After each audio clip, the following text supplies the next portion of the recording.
दोस्तों साकार बिस्वरी अपने सत्संग के लिए जाने जाते हैं। उनका जो नाम था सूरजपाल।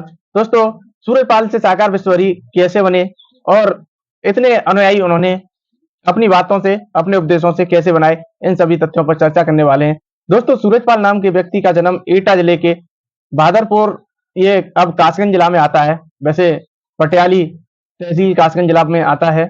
यहाँ पर जन्म होता है एक किसान परिवार में। दोस्तों जो साकार बिस्वरी है इनका जन्म किसान परिवार में होता है। ये 3 भाई होते हैं। दोस्तों सूरजपाल जो है ये सबसे बड़े थे। दूसरे नंबर के भगवान दास जो अभी पंचतत्व में विलीन हो चुके हैं, और तीसरे नंबर के जो है इनके भाई, उनका नाम था राकेश कुमार। दोस्तों वो पूर्व में ग्राम प्रधान रह चुके हैं अपने गांव से। तो ये 3 भाई थे। यदि बात करें साकार बिस्वरी सूरजपाल से कैसे साकार बिस्वरी बने। दोस्तों सूरजपाल जो नाम के व्यक्ति थे, कासगंज जिले के बहादुरपुर निवासी, यह पुलिस में सेवारत थे, अपनी सेवा पुलिस में दे रहे थे। तो दोस्तों इसी बीच इन पर एक मुकदमा दर्ज हो जाता है।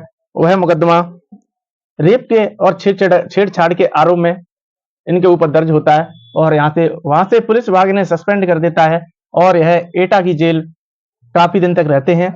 और एटा जेल में रहने के बाद यह अपनी जॉब के लिए कोर्ट जाते हैं और कोर्ट में मुकदमा लड़ते हैं, और 2002 में यह मुकदमा जीत जाते हैं। दोस्तों जब 2002 में मुकदमा जीत जाते हैं, तो दरअसल जब ये मुकदमा जीत जाते हैं तो इनकी नौकरी बहाल हो जाती है, और ये कुछ दिन तक नौकरी करते हैं। उसके बाद नौकरी को वीआरएस देकर ये गांव आ जाते हैं।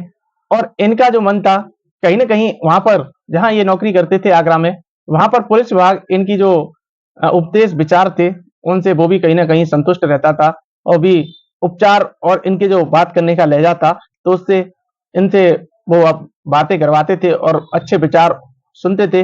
दोस्तों विचार सुनते थे तो ये आकर यहाँ पर अपना पटियाली के जो बहादुरपुर गांव है इनका, यहाँ पर आकर अपने विचारों को वहां से देना शुरू करते हैं, और इस प्रकार विचार देते हैं कि वह विचार इनके इस कदर फैलते हैं कि इनकी अनुयायियों की जो संख्या होती है वो बल्कि उत्तर प्रदेश में नहीं, उत्तर प्रदेश से बिहार, मध्य प्रदेश, दिल्ली, राजस्थान, अन्य राज्यों में ये अपने अनुयायी बनाने में सफल रहते हैं। दोस्तों सोशल मीडिया से ये सूरजपाल और साकार बिस्वरी दूर रहते हैं, मगर सोशल मीडिया से दूर रहते हुए भी अनुयायियों की संख्या काफी लंबी हो जाती है। दोस्तों जो कल की घटना है, वह इनकी जो घटना है वो घटना यह है कि कल इनका हाथरस जिले के सिकंदराबाद के पास मुगलगढ़ी नाम का एक गांव है, वहां पर इनका सत्संग था। तो इनकी यहाँ जो कोर कमेटी होती है उसके द्वारा पुलिस प्रशासन से लगभग 80,000 लोगों की अनुमति लेते हैं। दोस्तों जब 80,000 लोगों की अनुमति लेते हैं, मगर महज वहां पर 2 से 2.5 लाख लोग एकत्रित हो जाते हैं। तो 2 से 2.5 लाख लोग एकत्रित होने से यातायात पर भी प्रभाव पड़ता है। और दोस्तों इस घटना को वहां पर इस घटना घटती है कि लगभग 200 प्लस लोगों की जान चली जाती है। अभी भी इसकी मैं पुष्टि नहीं करता हूं, मगर न्यूज और पेपर्स के माध्यम से पता लगता है कि वहां पर 200 से अधिक लोगों की जान चली जाती है। और जान क्या दोस्तों, इनके जो विचार उपदेश एससी, एसटी और ओबीसी वर्ग में, ये जो साकार बिस्वरी नाम से फेमस सूरजपाल अपनी अच्छी पैंट रखते हैं।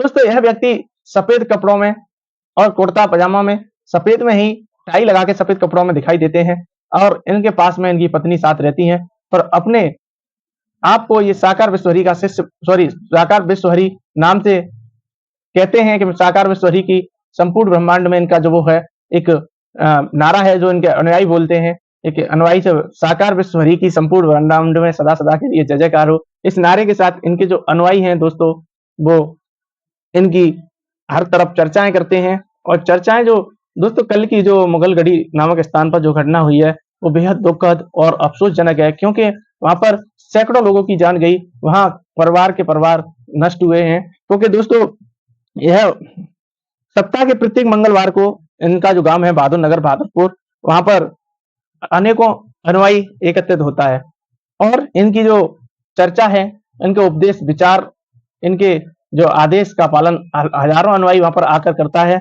दोस्तों यह सत्संग कुछ वर्ष पहले से यहाँ पर रेगुलर हो रहा है, मगर बीच में सत्संग की परंपरा भी टूट जाती है, मगर दोस्तों यह परंपरा द्वारा जुड़ जाती है। यह बाबा जो है सूट बूट में रहते हैं और यूपी पुलिस में कभी ये दरोगा हुआ करते थे, क्योंकि इन्हें और कुछ लोग इन्हें आईबीसी इंटेलिजेंस ब्यूरो से जुड़ा हुआ बताते हैं, क्योंकि बाबा पुलिस के तौर तरीकों से परिचित हैं। वर्दीधारी स्वयं सेवकों की लंबी चौड़ी फौज खड़ी करने में यह काफी मददगार साबित हुए। दोस्तों, यह अपने आप में एक अपनी अलग फौज, अपनी एक अलग सेना तैयार की है। जहां पर भी इनका कार्यक्रम होता है वह सेना रास्तों में लग जाती है और इनकी सुरक्षा व्यवस्थाएं देखने में कहीं ना कहीं सफल रहती है, मगर कल वाले कार्यक्रम में वह सेना भी कहीं ना कहीं असफल दिखाई देती है। दोस्तों, यह सिर्फ ये कोई गेरुआ वस्त्र नहीं पहनते, यह सिर्फ सफेद पैंट शर्ट पहनते हैं और प्रवचनों में बाबा पाखंड का विरोध भी करते हैं, क्योंकि बाबा के शिष्यों में बड़ी संख्या में समाज के हाशिया वाले गरीब, दलित, दबे कुचले लोग शामिल हैं। उन्हें बाबा का पहनावा और यह रूप बड़ा लुभाता है। दोस्तों, वह जो बाबा हैं साकार विश्वरी, यह मानव सेवा का संदेश देते हैं और यह बाबा कहता है कि साकार हरि बाबा अपने सत्संग में जो है मानव सेवा का संदेश देते हैं, इसका अनुयायी बताता है। उसके बाद में ये कहते हैं कि सेवा सबसे बड़ी सेवा है। सत्संग में आने वाले लोगों से कहते हैं कि मन शुद्ध होता है तो यहाँ पर कोई भेदभाव नहीं होता, दान नहीं, कोई पाखंड नहीं, यही सर्व समाव है, ब्रह्मलोक यही स्वर्ग लोक है। इन बाबा का जो कहना है वो कहना है दान व पाखंड से बचकर, कोई दान नहीं, कोई मन का स्वभाव नहीं अपना कोई, यही पाखंड से बचना का एकमात्र रास्ता है।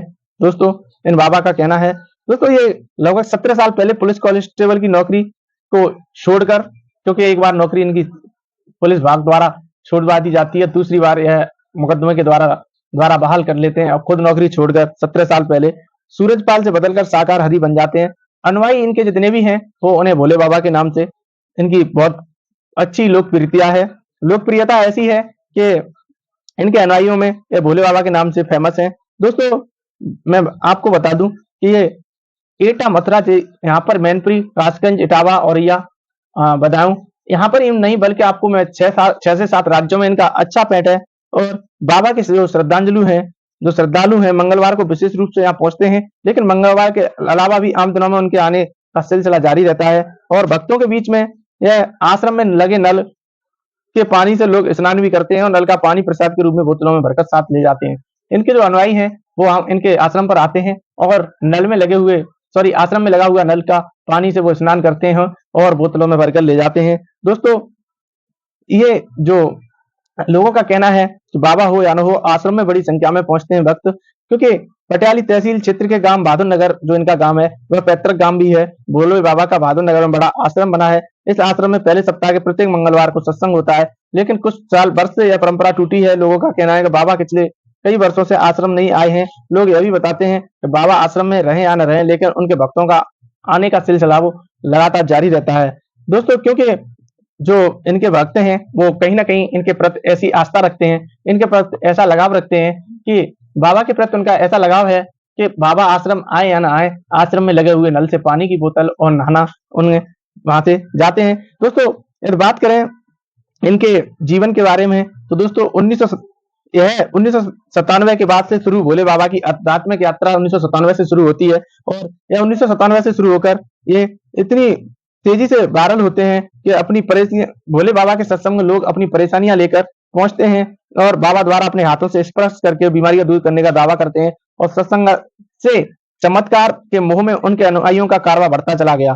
दोस्तों, इनको कोई संतान नहीं है, जिसको कोई संतान नहीं होती है वो भी दोस्तों वहां पर जाता है और बाबा का जो आध्यात्मिक ज्ञान है वो इस प्रकार बढ़ जाता है कि लोग उनके पास लाखों की संख्या में जाने लगते हैं और उनके एक नहीं बल्कि 6 राज्यों में अनुयायियों का एक बहुत बड़ा हजूम पैदा हो जाता है। दोस्तों, उनका जो जहां पर कल लगभग सैकड़ों लोगों की मृत्यु हुई है, तो वहां इनका मुगलगढ़ी में जो सत्संग लगा हुआ था कार्यक्रम, उस कार्यक्रम में जो पुष्टि आई हुई है अस्पतालों से, तो वहां ज्यादा से ज्यादा दम घुटने से लोगों की मृत्यु हुई है। वहां पर दम घुटने से बताया जा रहा है कि जिम्मा संभालने वाले सूरजपाल सिंह का अग्नि सूचना विभाग से सेवा से अचानक ऐसा मोहभंग हुआ कि उन्होंने 1997 में सेवा से स्वैच्छिक सेनावर्ती ले ली और आध्यात्मिक मार्ग पर चलने लगे। दोस्तों, 1999 अपने गांव के ही घर को आश्रम का रूप दे दिया और वहां से वह सत्संग की शुरुआत कर देते हैं। अपने घर को ही वह सत्संग की शुरुआत कर देते हैं और दोस्तों वह वहां से अपने उपदेश और विचारों को चालू कर देते हैं। जब उनकी जो भक्तों की सिमती है वो अलग अलग विभागों में बटी हुई है, जैसे यात्रा, ट्रैफिक से लेकर भोजन से लेकर सुचारू रूप से उनकी जो भक्तों की समिति है वो अलग अलग अपने अपने विचारों को और अपने अपने विचारों से अलग अलग सेवाएं करते हैं, अलग अलग सेवाएं देते हैं। दोस्तों बताते हैं, इनके एक अनुयायी हैं वो नेता अनवर सिंह जाटव, वो कहते हैं कि बाबा अपने सत्संग में लोगों के बीच मानवता का संदेश देते हैं और उनका जो काम है वो मानवता का संदेश देना है। दिलचस्प ये भी है कि नारायण सरकार अपने भक्तों से, जो इनके भक्त होते हैं, उनसे कोई दान नहीं लेते हैं और सिर्फ नहीं दक्षिणा नहीं कोई चढ़ावा। इसके बाद में इसके बावजूद उनके कई आश्रम स्थापित हो चुके हैं, क्योंकि जब कोई दक्षिणा और नहीं कोई चढ़ावा लेने के बावजूद भी उनके कई आश्रम स्थापित हो चुके हैं, तो ये दिलचस्प बात भी है। नारायण सरकार हर अपने सब सत्संग में अपने भक्तों की सेवादार बनकर सेवा करते हुए नजर आते हैं और यह सब भक्तों में लोकप्रिय होने की सोच से करते हैं, यह तो नहीं पता होगा, मगर जो मेरा मानना है। और यह जो बाबा हैं, हालांकि इंटरनेट पर बहुत लोकप्रिय नहीं है, सोशल मीडिया पर उनके भक्तों की बहुत मौजूदगी नहीं दिखाई देती है। दोस्तों अपनी राय अपने कमेंट में जरूर देना, क्योंकि जो इनका जो शुरुआत होती है वो 1999 से अपने घर से ही ये आध्यात्मिक ज्ञान की शुरुआत करते हैं। इनका जन्म एटा जिले से अलग हुआ, कासगंज जिले के बहादुर नगर या बहादुरपुर नामक स्थान पर हुआ है। यह अपना आश्रम बनाकर वहां से ही अपने सत्संग की शुरुआत करते हैं। जय हिंद, जय भारत।